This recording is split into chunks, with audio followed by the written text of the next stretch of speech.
সুদখোর।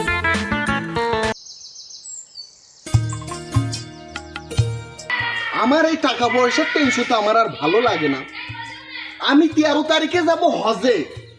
তুমি গ্রাম অঞ্চলে যে আমার টাকাগুলো লাগানো আছে এগুলো কি তুমি তুলছো? না। এই তো তোমরা আমাকে ডিরেক্ট জাহান্নামে পাঠিয়ে দিবা, জাহান্নামে।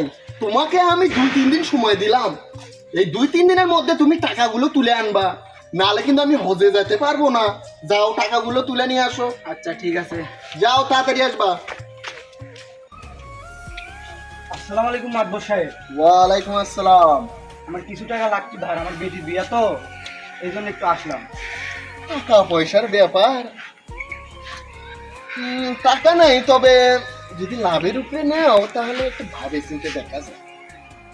না মাতবর সাহেব, আমি লাভের উপরে টাকা নেব না। আপনি যদি আমাকে 2-3 মাস সময় দেন তাহলে আপনার টাকা আমি ফেরত দেবো। শোনো, আমি মাসের লাভও নেই না, আমি দিনের উপরে টাকা দেই, রক্তের উপরেও দেই। তো তুমি যদি লাভের উপরে না নাও, আমার কাছে টাকা পয়সা নাই, কোথায় থেকে দেব? তুমি এক কাজ করো, তুমি যাও বাবা, অন্য কারো কাছে দেখো, আমার একটু কাছে টাকা দেখেন, পয়সা- ব্যবস্থা করেন আপনি। না না, যদি তুমি টাকা নাও, জায়গা থাকলে একটা দলিল আছে, দলিলটা দাও।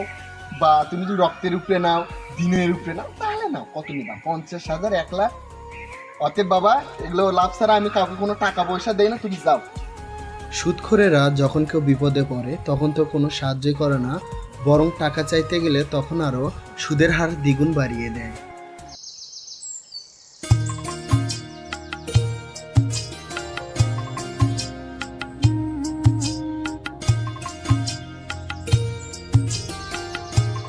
এই তুই যে মাতবর সাহেবের কাছে টাকা নিয়েছিস, ওটার ডেট আজকে দিতে হবে। কামরুল ভাই, আমার তো এখন দুদিন ধরে বসে আছি, কাম কাজ নাই, টাকা পয়সা আমার হাতে নাই। আগামী মাসে আমি ফুল টাকা দিয়ে দেবো, আকবর সাহেবকে দিয়ে দেবো। না না, আগামী মাসে না, আজকে তোকে টাকা দিতে হবে, আজকে দিতে হবে তোকে টাকা। মাতবর সাহেব 13 তারিখে হজে যাবে, টাকা আজকে দিতে বলেছে। না না না, আমার কাছে আমার টাকাও না, আগামী মাসে আমি দিয়ে দেবো। তুই তো আচ্ছা ফাজিল, টাকা নিয়ে টাকা দিতে যাস না। তুই আমাকে ফাজিল বললি? কিরে তুই আমাকে মারলি? দাঁড়া, তোর খবর আছে।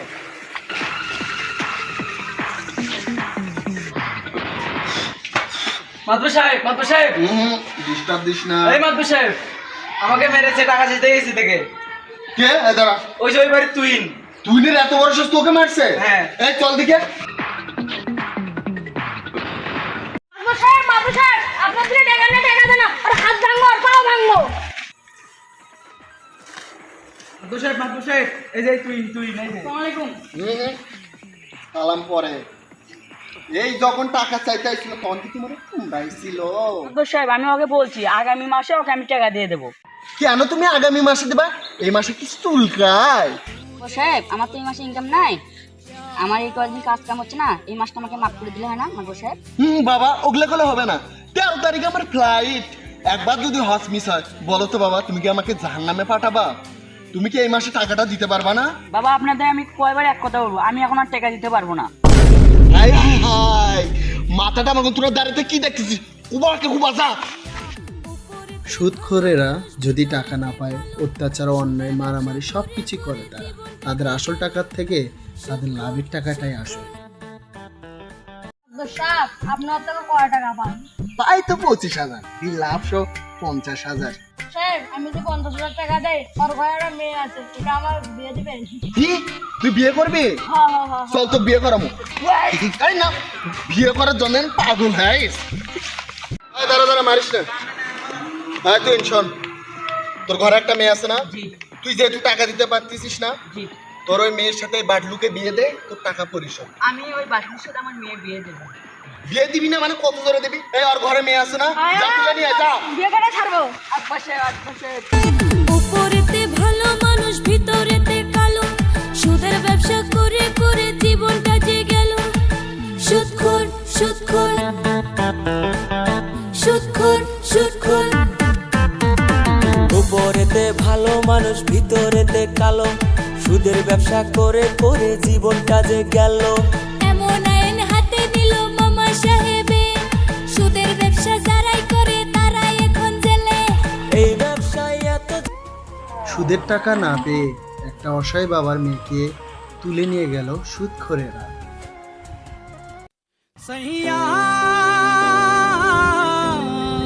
উপজেলার চর শঙ্করদহের বেগম বেওয়ারে আরতি যেন উত্তরের নদ নদী পাড়ের হাজারো পরিবারের প্রতিচ্ছবি। বড় বন্যা না হলেও দফায় দফায় পানি বৃদ্ধিতে ফসল নিয়ে দিশেহারা তারা।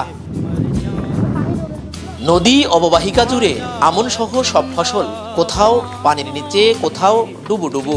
অথচ আমনের এই আবাদ দিয়েই বছরের বাকি সময়টায় খাবারের যোগান হয় তাদের। অভিযোগ, এমন দুঃসময়ে কৃষি বিভাগও নেই পাশে। বুকে এত ব্যথা আর ভালো লাগে না, বড়ি খাতে খাতে আমার জীবন শেষ। মাতবর সাহেব, হ্যাঁ, কি আপনার বল? যে 40 বিঘা জমি আছিল ওটা পানিতে সব ভেসে গেছে। কি কর? হ্যাঁ, হ্যাঁ? এখনই দেখে আসলাম।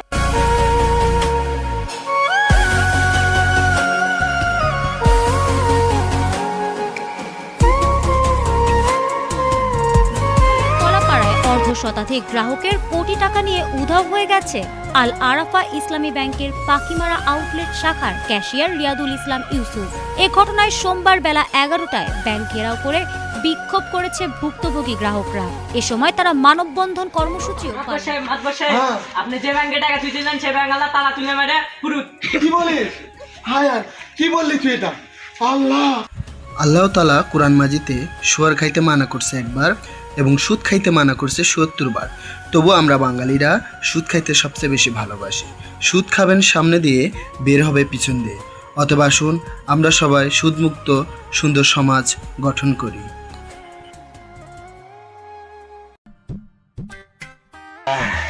শোনেন, সুদ কম করে খান, নাহলে এভাবে পিছনে ঢুকে যাবে।